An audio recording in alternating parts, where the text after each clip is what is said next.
예전에 최불암 시리즈라고 하는 유머 시리즈가 참 유행했습니다. 그때 이런 이야기가 있었습니다. 한 번은 최불암과 김혜자, 김수미가 중국집에 갔습니다. 그런데 그 중국집 입구에 개업 3주년을 맞아서 오늘 하루만 2글자로 된 메뉴는 공짜라고 써 있었습니다. 기분이 너무 좋았어요. 그래서 김수미가 먼저 주문했습니다. 나는 거시기 뭐냐? 짜장. 그러자 김혜자가 이어서 주문했습니다. 저는 짬뽕이요. 그러자 조용히 눈치를 보던 최불암이 잽싸게 이렇게 말했습니다. 탕슈크. 여러분이 한국 사람만큼 공짜 좋아하는 사람도 없을 겁니다. 공짜라면 뭐도 마신다고 그래요? 양잿물도 마신다는 말을 합니다. 그런데 사실은 한국 사람만 공짜를 좋아하는 것이 아니라 서양 사람들도 공짜 참 좋아합니다. 그래서 서양 사람들이 많이 하는 말 중에 사람에게 필요한 것도 프리이고 사람들이 가장 좋아하는 것도 프리이다, 이런 말이 있습니다. 프리라고 하는 영어 단어는 자유뿐만 아니라 공짜라고 하는 그런 의미가 있어요. 그래서 사람에게 가장 필요한 것도 자유이고 또 사람들이 가장 좋아하는 것도 프리, 공짜라는 것입니다. 여러분, 오늘 본문 말씀 앞에 여호수아 5장의 전반부에 보면 하나님께서 이스라엘 백성들이 요단강을 마른 땅처럼 건너온 다음에 길갈에 그것을 기념하는 기념비를 세우게 하셨습니다. 그러고 난 다음에 그들에게 어떤 명령을 내리셨는데 너무나 이스라엘 백성들이 듣기에 조금 황당한 명령이었어요. 그것은 뭐였냐면 남자들을 할례를 행하라 라고 하는 것이었습니다. 여러분, 지금 이스라엘 백성들이 광야를 지나올 때부터 특별히 요단강을 건너올 때 가나안에 있는 모든 족속들이 이스라엘을 예의주시하고 있습니다.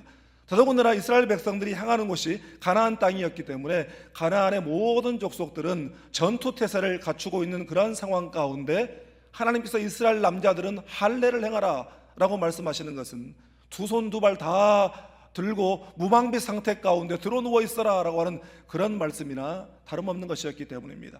하나님께서는 이 말씀을 통해서 지난 광야 세월 동안 할례를 행하지 못하는 이스라엘 백성들의 정체성을 일깨워 주기를 원하셨는데 가나안 정복 전쟁을 앞두고 군사적 정비가 중요한 것이나 아니라 그것보다 더 중요한 것은 영적 정비임을 깨닫게 해 주신 것입니다. 그런 다음에 사실은 그런 상황 가운데서 할례를 행하라라고 하는 명령보다 더 충격적인 사건이 이스라엘에게 벌어집니다. 그것은 지난 40년 광야 생활 동안 단 하루도 거르지 않고 내려주셨던 만나의 공급을 하나님께서 종료시키시는 것입니다. 그동안 아무 수고하지 않아도 하나님께서 하늘 양식을 내려주셨습니다. 40년 동안 하루도 거르지 않고 하나님의 신실한 은혜로 그걸 내려주셨어요. 그런데 예고도 없이 갑자기 그 무료 급식이 하루아침에 딱 종료된 겁니다.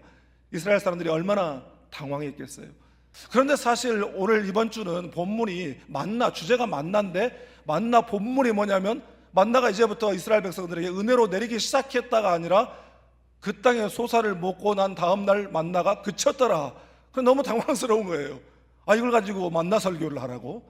그렇다고 제 마음대로 본문을 바꿀 수도 없고 새벽에 기도가 절로 되는 거예요. 하나님, 이 본문을 가지고 만나 설교를 어떻게 해야 됩니까? 그때 하나님께서 제 마음 가운데 들려주시는 음성이 있었습니다. 그래, 만나 무료 급식 좋은 거 아니냐? 그런데 그 좋은 것을 종료한 내 마음을 좀 읽어다오. 하나님 그렇게 말씀하시는 거예요. 그래서 그것을 영혼의 앞점으로 제가 붙들고 깊은 임재 묵상 기도로 들어가는데 어느 순간 제 입술에서 저도 모르게 이 찬양이 나오는 거예요. 하나님 한 번도 나를 실망시킨 적 없으시고 언제나 공평과 은혜로 나를 지키셨네. 오 신실하신 주, 오 신실하신 주. 이 찬양이 제 입에서 자꾸 나오는 겁니다. 그러면서 제 마음 가운데 하나님께서 만나의 무료 급식을 중단하신 것이 은혜구나 하는 것이 깨달아졌습니다. 하나님 한 번도 실망시킨 적 없으시지. 그러니까 이번 일에도 하나님의 깊은 은혜가 있지, 이 생각이 들기 시작한 것입니다. 여러분, 우리가 세상을 살면서 그동안 별 생각 없이 당연한 듯 누리며 살아오던 일들이 어느 순간 예고 없이 중단되는 경험을 할 때가 있습니다. 오늘 말씀을 통해서 기적의 은혜인데 그것을 누리는 세월이 하도 길다 보니 그것을 당연하게 여기며 살아온 만나의 공급을 중단하신 하나님의 깊은 뜻과 그 의미를 우리가 바로 깨닫고 광야를 지날 때나 가나안에서든지 한결같이 책임져 주시는 하나님을 전적으로 의지하고 기적이든지 일상이든지 모두가 다 하나님의 은혜임을 깨닫고 감사를 고백하며 살아가는 우리 모두가 될 수 있기를 주님의 이름으로 축복합니다. 먼저 오늘 본문 11절 말씀을 함께 읽겠습니다. 유월절 이튿날 그 땅의 소산물을 먹되 그날의 무교병과 볶은 곡식을 먹었더라. 아멘. 이스라엘 백성들이 출애굽한 후 한 달 만에 엘림과 시내산 사이 신광야라고 하는 곳에 이르렀습니다. 그런데 신광야에 이르렀을 때 이스라엘 백성들에게 굉장히 당황스러운 일이 생겼어요. 그건 뭐냐면 출애굽할 때 들고 나왔던 양식이 딱 떨어졌습니다. 한 달이면 많이 오랫동안 먹기도 했죠. 그런데 그 위기 상황 가운데 하나님께서 이스라엘 백성들이 상상도 할 수 없는 방법으로 그들에게 양식을 공급하시는데 그것이 바로 하늘에서 내려주신 하늘 양식 만나였습니다. 그리고 그날부터 광야 여정을 마치는 날까지 하루도 쉬지 않고 그 양식을 내려주셨어요. 여러분, 그런데 왜 광야 여정을 마치고 요단강을 건너와서 이제 가나안 입성을 앞둔 그 시점에 만나 공급을 딱 종료시키셨을까요? 이스라엘 백성들이 요단강을 건너 길갈에서 하나님의 명령을 따라 남자들이 다 할례를 행하고 또 그들이 그곳에서 유월절을 지켰습니다. 유월절이라고 하는 것은 이스라엘 백성들의 출애굽 기념일, 즉 해방절, 광복절과 같은 날이 바로 유월절이었습니다. 그런데 광야를 지나오는 동안 그들이 유월절을 지키지 못했어요. 그런데 이제 광야 생활을 마치고 요단강을 건너와서 길갈에서 그 유월절을 지키게 되었습니다. 그리고 유월절 바로 다음 날 처음으로 그 땅의 소산물, 즉 가나안 땅에서 난 식물을 먹었고 그 식물을 먹은 그 다음 날 40년 동안 하루도 거르지 않고 내렸던 만나가 그치게 되었다라고 하는 것입니다. 여러분, 한번 생각해 보십시오. 이스라엘 백성들이 요단강을 건넌 날이 첫째 달 10일입니다. 1월 10일이에요. 그리고 원래 정해져 있던 그 제정된 6월절의 날짜는 1월 14일입니다. 그리고 6월절 다음 날 15일 날 되었을 때 그 땅의 소산을 먹고 만나가 그치게 되었다라고 하는 것입니다. 여러분, 지금 이스라엘 백성들이 가나안 땅으로 들어왔다고 해서 가나안에 있는 많은 주민들이 아이고 40년 동안 얼마나 고생했냐고 고생했다고 그러면서 막 음식 준비해가지고 대대적인 환영 행사를 그들에게 벌여준 겁니까? 아니면 이스라엘 백성들이 요단강을 건넌 지 5일 만에 씨 뿌리고 농사를 거두어서 그것을 양식으로 삼고 그걸 먹은 겁니까? 남자들이 지금 할례를 받고 들어 누워 있는데 그 와중에도 양식이 떨어졌으니까 지팡이 줍고 주섬주섬 나가서 전쟁하여 그 양식을 탈취해 온 것입니까? 전혀 아니죠. 여러분, 그렇다면 이게 뭘 말해줍니까? 이스라엘 백성들이 요단강을 건너 가나안 지역으로 들어왔더니 그들이 수고하지 않았어도 널린 게 야생 과일이요 자생 곡식들이었다는 것이에요. 그것으로 200만 명이 넘는 이스라엘 백성들이 양식을 삼기에 충분했다라고 하는 것입니다. 이건 뭘 말해주느냐? 아, 가나안은 진짜 젖과 꿀이 흐르는 땅이로구나. 하나님께서 이스라엘 백성들을 구원시키실 계획을 가지고 호렙산 떨기나무 사이에서 모세를 부르셨어요. 모세야, 모세야. 그리고 이스라엘 백성들을 출애굽시키실 계획을 세우시면서 하신 말씀이 뭐였냐면 내가 그들을 젖과 꿀이 흐르는 땅으로 인도하여 드리겠다라고 하는 것이었어요. 이 말씀을 한 번만 말씀하신 것이 아니라 20번 이상 말씀하셨어요. 말씀하고 또 말씀하시면서 확실한 약속으로 주신 것이죠. 그래서 우리도 이미 가나안 이퀄 젖과 꿀이 흐르는 땅이라고 하는 공식이 그들의 마음 가운데 또한 우리의 마음 가운데 새겨지게 된 것입니다. 이스라엘 백성들은 요단강을 건너 길갈에 도착해서 자기들 눈으로 직접 하나님의 약속의 말씀을 확인했고 그 땅의 수산을 먹음으로써 약속의 성취를 확인한 것입니다. 여러분, 우리 하나님은 주신 말씀을 반드시 성취하시는 신실하신 하나님이신 줄 믿습니다. 여러분, 만나 공급 종료의 첫 번째 의미예요. 젖과 꿀이 흐르는 땅으로 인도하시겠다라고 말씀하셨던 하나님의 약속의 성취이자 확인의 의미가 있었던 것입니다. 그런데 분명히 그 땅이 젖과 꿀이 흐르는 땅은 맞는데 단 조건이 있어요. 그것은 하나님께서 하늘에서 비를 내려주시는 한 해에서 그 땅이 젖과 꿀이 흐르는 땅이 될 수 있었습니다. 그것은 어디서 물을 끌어올 수도 없는 곳이었어요. 지금이야 이스라엘이 그 사막 지역에 땅속에 관을 묻어가지고 그 관계 시설을 통해서 농사를 짓는 대단한 기술, 세계적인 농업 기술을 가진 그런 국가지만 그 당시에 관계 기술이 어디 있어요? 그저 하늘에서 비를 내려 주셔야만 하늘을 바라볼 수밖에 없는 그런 땅이 바로 그 땅이었습니다. 여러분, 그래서 하늘에서 그들은 광야를 지날 때나 가나안에 들어가서나 하늘에서 무료급식을 내려주실 때나 또한 그곳에서 땅 물려 농사에서 열매를 거둘 때나 한결같이 일용할 양식을 공급하시는 분은 오직 하나님이심을 기억해야 했던 것입니다. 그러니까 광야뿐만 아니라 가나안에 들어가서도 그들의 생존의 원리는 뭐냐? 하나님을 바라보는 것이라는 것이에요. 여러분, 그래서 기자는 잠언 3장 5절 6절에 이렇게 말씀하고 있습니다. 함께 읽겠습니다. 너는 마음을 다하여 여호와를 신뢰하고 내 명철을 의지하지 말라. 너는 범사의 그를 인정하라. 그리하면 내 길을 지도하시리라. 아멘. 사랑하는 여러분, 우리도 광야를 지날 때나 가나안에 들어가 살 때나 한결같이 모든 상황 속에서 하나님을 바라볼 수 있기를 바랍니다. 특별히 우리가 어려운 상황을 만날 때, 어려운 일을 만날 때 우리 믿음의 사람들이 해야 되는 것이 무엇이냐? 더욱 하나님의 말씀 앞으로 다가가는 것입니다. 하나님의 약속을 붙드는 것입니다. 그리고 그 말씀에 순종하는 여러분 되시기를 주님의 이름으로 축복합니다. 다음으로 본문 12절 말씀을 함께 읽겠습니다. 또 그 땅의 소산물을 먹은 다음 날에 만나가 그쳤으니 이스라엘 사람들이 다시는 만나를 얻지 못하였고 그 해에 가나안 땅의 소출을 먹었더라. 아멘. 여러분, 하나님만을 바라보고 하나님을 의지하고 하나님을 신뢰하는 삶을 산다라고 하는 것은 이 안전한 예배당 안에 머무는 삶만을 이야기하는 것이 아니에요. 우리의 삶 가운데 하나님을 중심에 모시고 하나님을 기쁘시게 살아드리는 삶의 예배를 드리는 것입니다.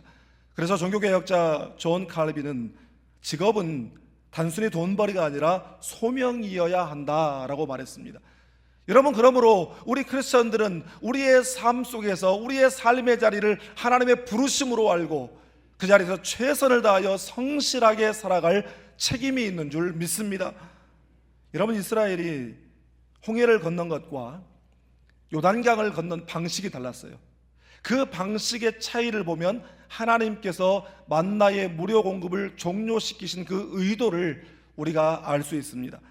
40년 전 이스라엘이 막 출애굽하여 홍해를 만났을 때 하나님께서 어떻게 홍해를 건너게 하셨습니까? 하나님께서 일순간에 홍해를 갈라버렸어요. 그리고 마른 땅처럼 그 땅을 건너게 하셨습니다. 그 바다를.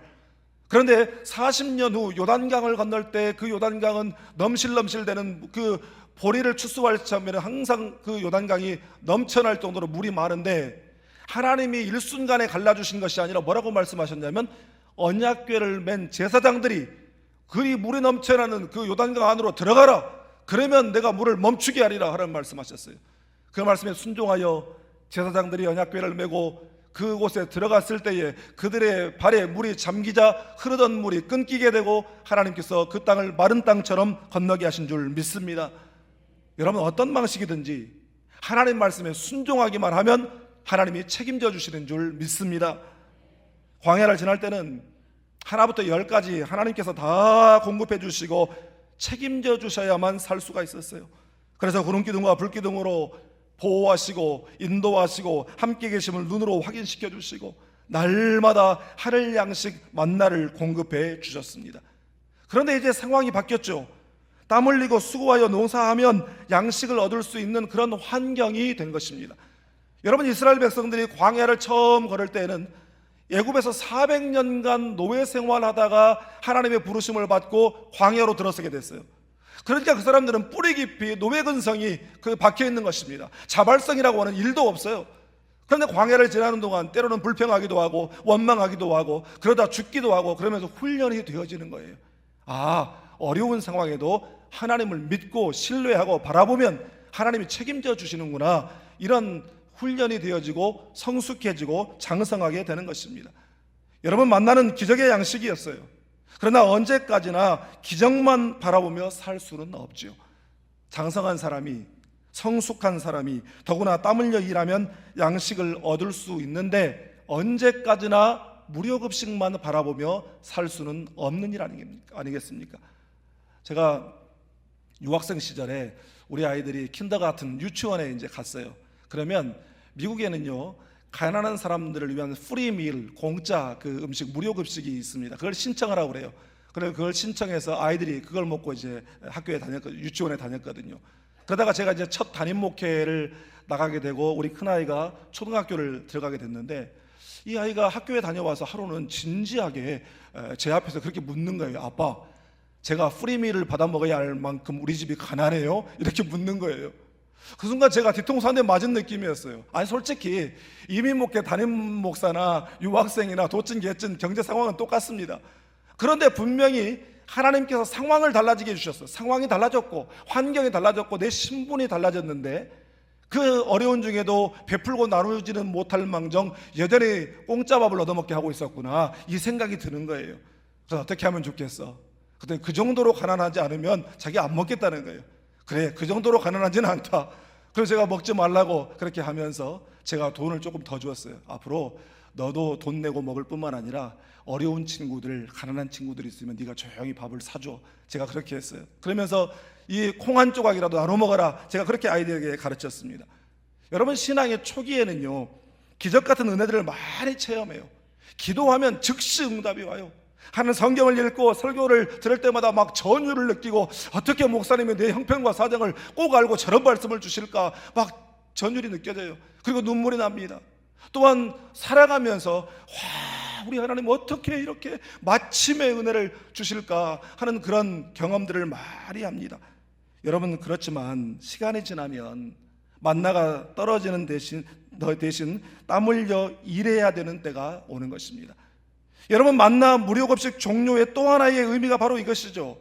약속의 땅에서는 광야 때와는 다른 책임적 삶이 요구되는 것입니다. 남미에는요, 아르헨티나와 칠레 그 접경 국경에 안데스의 구세주 그리스도 상이라고 하는 커다란 예수상이 세워져 있습니다. 그런데 이 예수상이 세워지게 된 발단이 있어요. 두 나라가 접해 있고 접경하다 보니까 맨날 싸우고 전쟁이 일어나는 거예요.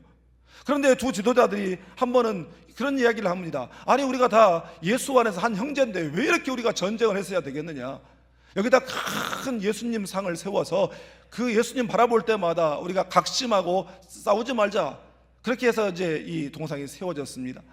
그런데 아이러니하게도 이 동상을 세울 때 이 동상이 거의 완공될 무렵 두 나라 사이에 전쟁이 일어날 뻔한 일이 있었습니다.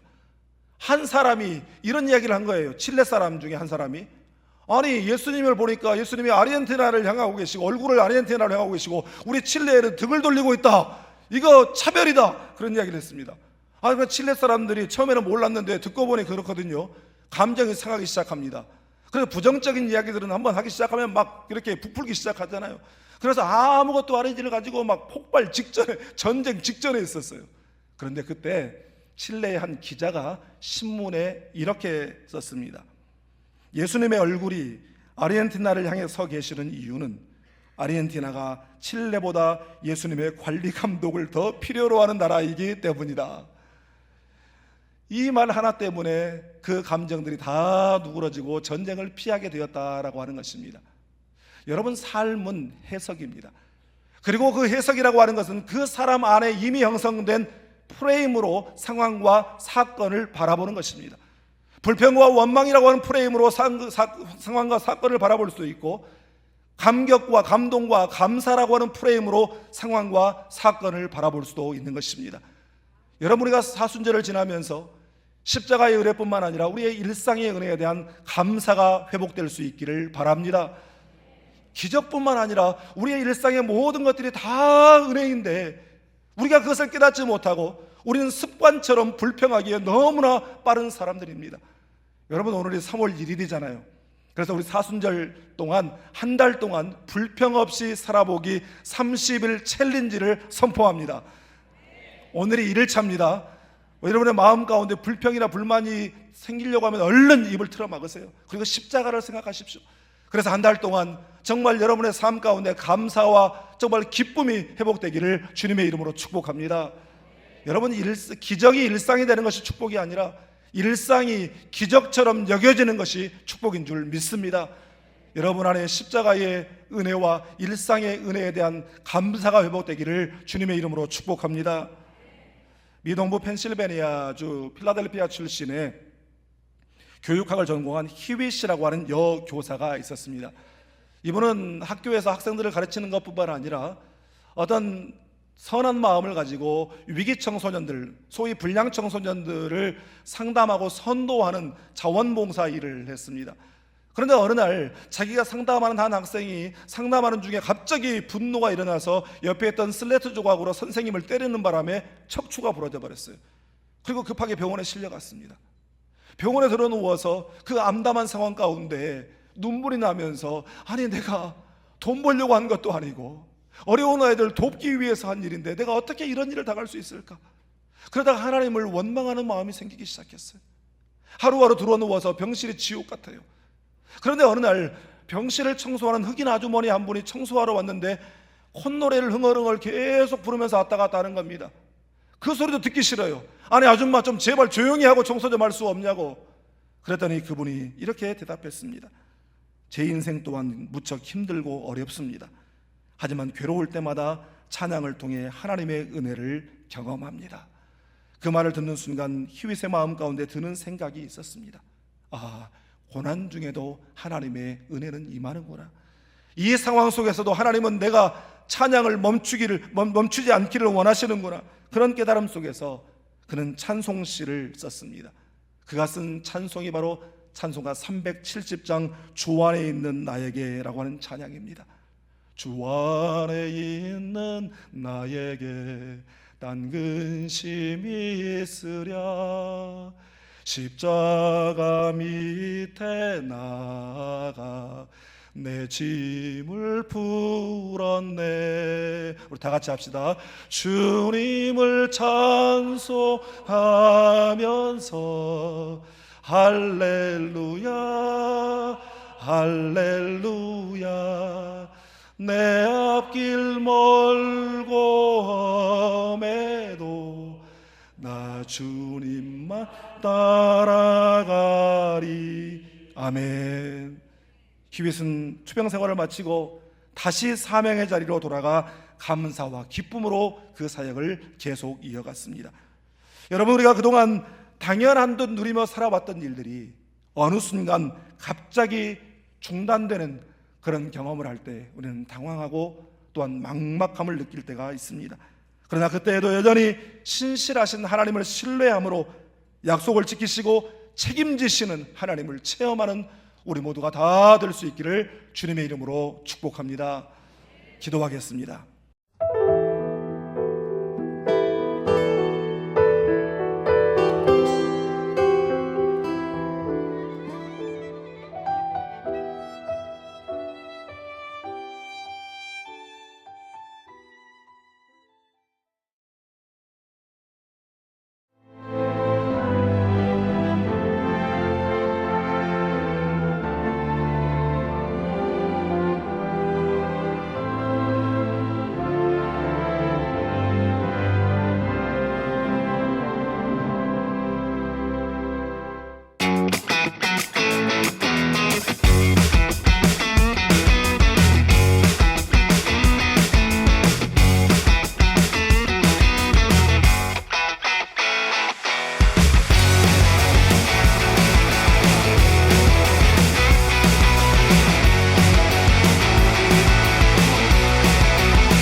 기회는 준비된 도시를 선택합니다.